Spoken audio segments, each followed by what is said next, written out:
Selamat datang di siaran Goib. Fokuskan pandangan kalian dan jangan geser layar. Sebelum kita membuka cerita kali ini, jangan lupa like, komen, dan subscribe. Laras 36 tahun, staf admin finance di sebuah distributor farmasi. Sudah menikah selama 10 tahun dengan Arga, pria yang tampak biasa saja, sopan, bekerja keras, dan jarang berbicara keras. Mereka tidak punya anak, tapi rumah kecil mereka di Denpasar biasanya sunyi dan damai. Sampai 1 minggu sebelum semuanya berubah. Di kantor, Laras bekerja di ruangan kecil berisi 6 orang. Di antara mereka ada Dita, 36 tahun juga, staf purchasing yang baru masuk beberapa bulan. Semua orang menganggap Dita ramah, helpful, dan cepat menyesuaikan diri. Tapi, Laras sejak awal merasa ada yang aneh. Dita terlalu sering memperhatikan Arga ketika ia menjemput Laras sepulang kerja. Tatapannya bukan sekedar sopan, tapi lain. Laras mengabaikan perasaannya, sampai suatu malam ketika ia tanpa sengaja melihat pesan WhatsApp Arga yang masuk. Semangat kerjanya, Dita. Jangan lupa minum air, nanti sakit lagi. Laras berdiri membeku di dapur. Arga, kamu? Kenapa dia bisa WA kamu? Suaranya rendah. Arga juga kaget ketika ia baru keluar kamar mandi. Itu urusan kantor. Dia nanya soal barang retur. Emang perlu nyemangatin kamu kerja? Arga terdiam. Dia cuma ramah. Setelah itu mereka bertengkar. Tidak sampai teriak, tapi cukup membuat udara rumah berubah dingin. 2 hari mereka hampir tidak bicara. Dan disitulah semuanya bermula. Laras tertelan kemarahan dan rasa terhianati, pergi ke kampung ibunya di Karangasem untuk menenangkan pikiran. Di sana, ia bertemu saudara jauhnya, Wina, yang dikenal sering membantu orang dengan cara-cara yang tidak pernah ingin Laras pahami. Wina menatap Laras lama. "Kamu bawa beban berat," katanya tiba-tiba. Laras hanya mengangguk, menahan air mata. "Kamu mau balas?" tanya Wina, suara lembut tapi dingin. "Aku hanya ingin dia berhenti mengganggu suamiku. Aku nggak mau dia mati. Aku cuma mau dia hilang kendalinya, biar dia tahu rasa." Wina masuk ke dapur dan mengambil sesuatu dari lemari kayu tua. Seikat rambut hitam kepang 2, diikat benang merah, kecil, tapi seperti berdenyut di tangan Laras. "Taruh di mejanya, jangan sampai dia lihat kamu yang taruh. Efeknya pelan. Orang lain akan pikir dia stres. Tapi kamu harus siap, karena kadang yang dipanggil tidak tahu batas tugasnya." Laras menggenggam benda itu. Tidak hangat, tidak dingin. Seperti memegang sesuatu yang hidup. Kantor hari Senin terasa lembab. Dari AC keluar suara mendesing yang membuat kepala berdenyut. Semua orang sibuk membuka email pagi. Kecuali Dita, yang datang sambil menyapa ceria. "Pagi semuanya. Ras, kamu kok pucat banget? Sakit?" Laras menelan ludah. Kurang tidur. Saat semua orang fokus bekerja, Laras melintas di depan meja Dita, pura-pura menjatuhkan binder. Saat ia membungkuk mengambilnya, rambut kepang itu ia sembunyikan di bawah map pesanan di laci kiri. Semua selesai dalam 1 detik. Dan dunia mulai berubah pelan-pelan. 3 hari pertama, gejalanya ringan. Dita mulai sering mengusap tengkuknya. "Aneh Deras, katanya di toilet 1 sore. Kayak ada rambut nyangkut, tapi setiap kali aku tarik, nggak ada apa-apa." Laras hanya tersenyum kecil. Mungkin panas dalam. Namun Dita menjadi lebih sensitif. Mudah terkejut. Berkali-kali ia berdiri dari kursinya hanya karena merasa ada sesuatu lewat di belakangnya. Puncaknya terjadi pada hari ke-5. Saat sedang mengetik, Dita tiba-tiba menghentikan pekerjaannya, menatap monitor dengan raut bingung. Ras, kamu lihat nggak? Apa? Di bayangan di layar ini kayak ada rambut panjang banget melintas di belakangku. Laras merinding sedikit, sebagian karena takut, sebagian karena puas. Ia bicara sendiri, kadang tertawa pelan, lalu tiba-tiba menangis tanpa suara. Dalam rapat, ia menggigil karena merasa lantai di bawahnya bergetar. "Dita, kamu sakit?" tanya Pak Dewa, bos mereka. Dita menggeleng, tapi matanya membesar. "Ada perempuan di bawah meja saya. Dia merayap." Semua orang menatapnya. Ruangan berubah sunyi. Laras menatap kertas di depannya. Jantungnya berdebar keras. Setelah rapat bubar, Dita mendekati Laras pelan. "Ras, kamu ngerasam nggak? Akhir-akhir ini kantor kayak lebih dingin. Dingin biasa, AC-nya rusak." "Bukan dingin yang itu." Dita menggigit bibir. "Dingin kayak ada yang tiup leher kita." Laras tidak menjawab. Suatu malam, Laras sengaja lembur. Ia ingin melihat apakah ritual itu berhasil sepenuhnya. Jam 10:09, Dita masih duduk di mejanya, menggigil. Kantor sunyi, hanya suara mesin pendingin yang sesekali mati hidup. Tiba-tiba, Dita menjerit kecil. "Ras, dia pegang kaki aku." "Apa sih, Dit?" Dia tarik." Meja Dita bergerak sedikit, hanya beberapa sentimeter. Tapi cukup membuat Laras kaget karena getarannya nyata. Dita terduduk di lantai sambil menangis. "Tolong, Ras, aku takut." Laras menenangkan sambil berpura-pura ibah. Sudah, kayaknya kamu terlalu stres." Tapi kemudian, keduanya mendengar suara. Pelan, serak, tepat dari bawah meja. Dita.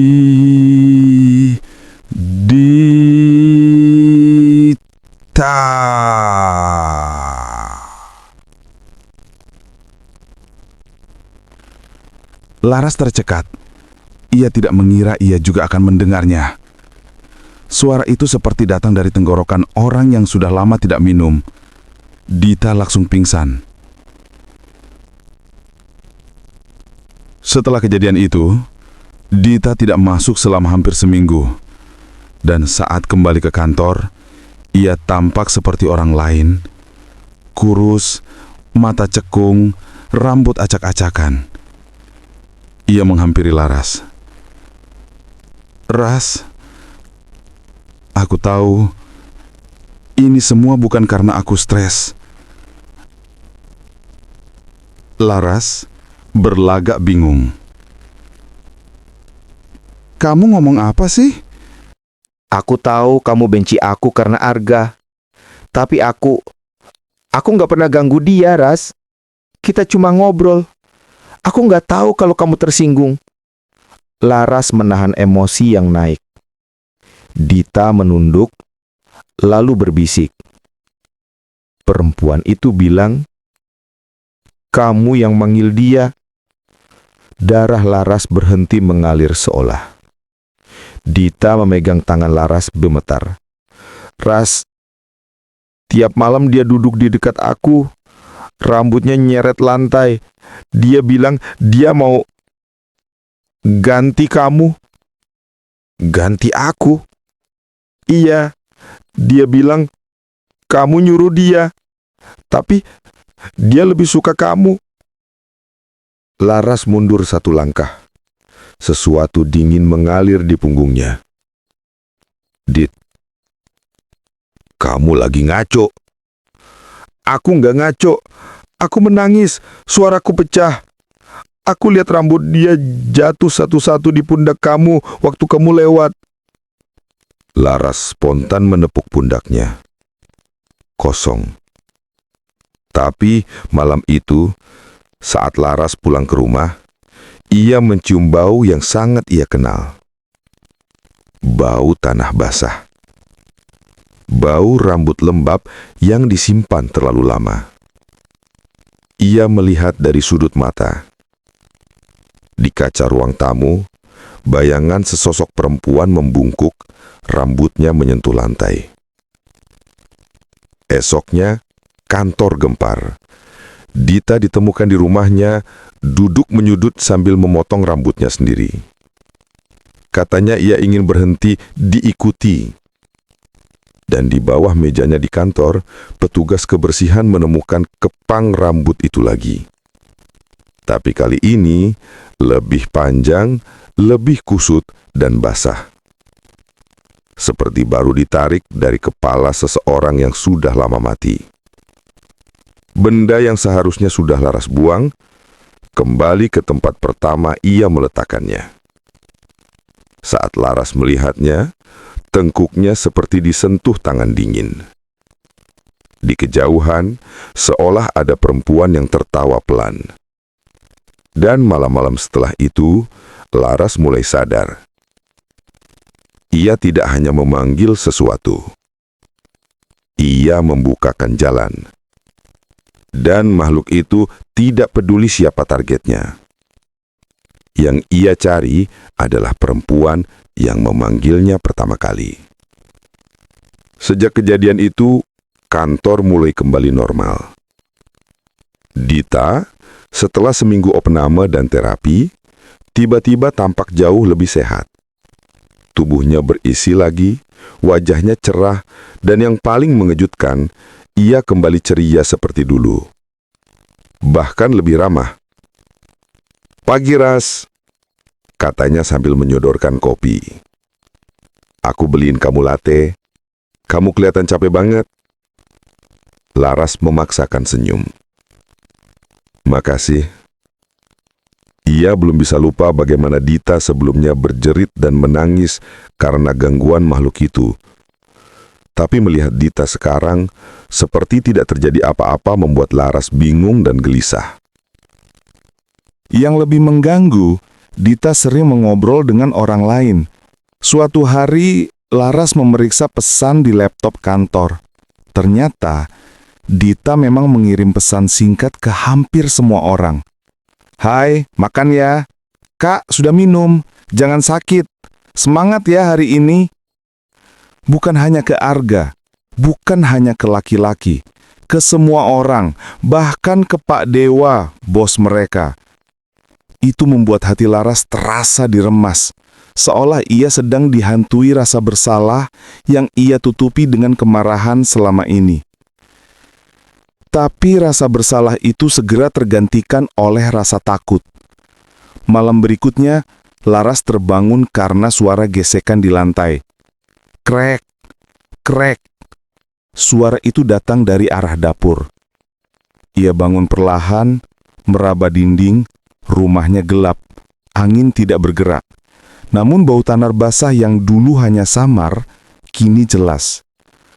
Saat ia menyalakan lampu, tidak ada siapa-siapa, tapi rambut hitam panjang tergeletak di lantai.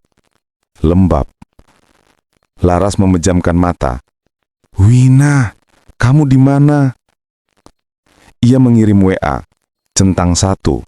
Ia telepon, tidak aktif. Besoknya, ia pergi ke rumah Wina. Pintu terkunci, jendela berdebu. Tetangga bilang, "Oh, Wina, dia sudah pergi transmigrasi ke Sumatera minggu lalu. Katanya mau mulai hidup baru. Jauh sekali perginya, Mbak." Laras langsung pucat. Pergi tanpa pamit. Hari-hari berikutnya keadaan memburuk. Di kantor, Laras melihat bayangan perempuan bungkuk di pantulan monitor. Tidak lama, hanya sepersekian detik, tapi cukup membuatnya tidak bisa berkonsentrasi. Dita, yang kini sehat, beberapa kali menatap Laras dengan raut iba. "Ras, kamu nggak apa-apa. Kamu kelihatan makin kurus." Laras tidak menjawab. Saat di toilet, lampu berkedip. ia melihat bayangan rambut panjang di bilik sebelah. Saat makan siang, ia merasa ada yang duduk di sampingnya, padahal kursi itu kosong. Saat rapat, ia mendengar bisikan. Laras menahan napas. Tangannya gemetar. Meja bergeser sendiri. Bukan bergerak jauh, hanya sedikit. Cukup membuat pena jatuh. Tidak ada yang memperhatikan selain Laras. Ia tahu makhluk itu belum pergi. Ia masih mencari. Dan ia semakin yakin makhluk itu tidak pernah berniat tinggal pada Dita. Dia datang untuk pelaku, untuk pemanggil pertama, untuk orang yang membuka jalannya, untuk Laras. Rasa takut berubah menjadi kepanikan saat Laras mulai mengalami sesuatu di rumah. Lampu mati sendiri. Selimutnya bergerak seolah ditarik dari bawah. Di kamar mandi, ia menemukan bercak tanah hitam mengering. Suatu malam, ia mendengar seseorang batuk di ruang tengah. Batuk tua, serak, seperti paru-paru berdebu. Laras tidak lagi bisa membedakan kenyataan dan halusinasi. "Wina," ia menangis sambil memeluk lutut. "Kamu janji aman, kamu janji dia cuma ke Dita." Tapi Wina tidak ada. Tidak ada orang yang bisa ia tanyai. Tidak ada orang yang bisa ia minta bantuannya. Makhluk yang ia panggil kini sepenuhnya lepas kendali. Dan ia haus. Pagi itu, Laras datang ke kantor dengan mata merah dan napas pendek. Dita melihatnya dan langsung menghampiri. "Ras, kalau kamu ada masalah, kamu bisa cerita. Aku nggak marah kok sama kamu. Aku tahu kamu lagi banyak beban."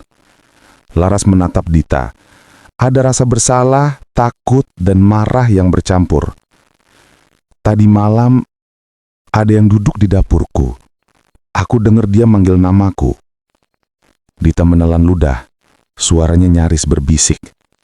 "Ras, kamu harus cari orang yang bisa nutup itu." "Wina pergi. Cari dukun lain. Tidak ada yang bisa." Suara Laras pecah. "Wina bilang cuma dia yang bisa. Dia pergi ke Sumatera. Dia tinggalkan aku." Karyawan lain menoleh. Laras menutup mulut. Tersadar ia berteriak. Dita menggenggam bahunya. "Ras, maafkan aku kalau aku bikin kamu salah paham. Tapi..." Tiba-tiba lampu kantor mati. Kemudian menyala lagi. Dalam 1 detik itu, Laras melihat jelas. Di belakangnya ada perempuan bungkuk, rambutnya menutup wajah. Tangannya menyentuh bahu Laras. Ia menjerit dan menjatuhkan gelas. Semua orang panik. Laras gemetar, menangis tanpa suara. Sementara Dita menatap punggung Laras dengan ketakutan yang sama. Karena sesaat tadi, sebelum lampu padam, Dita juga melihatnya. Sejak hari itu, Laras tidak lagi bekerja. Ia mundar-mandir mencari dukun, tetua, orang pintar, tapi semuanya menolak. "Kalau sudah dipanggil tanpa pamit, kami tidak berani ikut campur," kata salah satu dukun tua. "Itu bukan makhluk biasa. Jadi aku harus bagaimana?" "Apapun yang kau panggil, dia tidak terikat dengan target lain. Dia terikat pada orang yang berniat." Laras jatuh terduduk. Air matanya mengalir deras. Ia tidak bisa lari dari dirinya sendiri. Dan malam-malam berikutnya adalah neraka. Ia tidur didatangi bisikan. Kadang ada tangan yang menarik rambutnya. Kadang ia bangun dan melihat sosok perempuan itu berdiri di sudut kamar. Wajahnya tidak terlihat, tapi ia tahu perempuan itu tersenyum. Hingga suatu malam, keheningan rumah pecah oleh suara langkah. Langkah kecil, pelan, seret, menuju kamarnya. Pintu bergeser sendiri, dan dari celah pintu, rambut panjang jatuh berurai ke lantai. Suara itu tidak seperti suara manusia. Tidak marah, tidak berteriak. Hanya sabar. Seperti sudah menunggu lama. Dan malam itu, Lara sadar, bukan Dita yang gila, bukan Dita yang dikejar. Dirinya lah yang dipilih, karena ia yang membuka pintu. Sampai di sini. Jika kalian suka cerita ini, jangan lupa like, komen, dan subscribe. Sampai jumpa di cerita berikutnya.